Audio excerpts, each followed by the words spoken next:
He says, "Then he said to me, this is what the Lord says to Zerubbabel. It is not by force nor by strength, but by my Spirit, says the Lord of heaven's armies.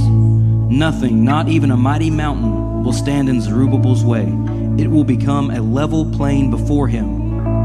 And when Zerubbabel sets the final stone of the temple in place, the people will shout, 'May God bless it. May God bless it.'" But the commentary says, Zerubbabel had led a contingent of Jews to Jerusalem to rebuild the temple, but their efforts had been stopped by political opposition. The people became discouraged, and they began to wonder whether God was with them. Here, God gave Zechariah a message of encouragement for his disheartened people.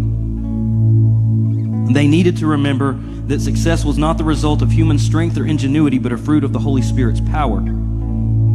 With his power, the difficult task of rebuilding could yet be accomplished. We also may become discouraged when we face the massive task of rebuilding our lives, especially if we experience regular opposition from people, emotions, and temptations.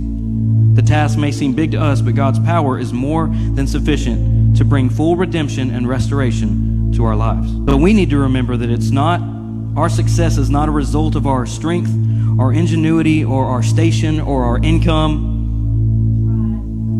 but a fruit of the Holy Spirit's power working in our life.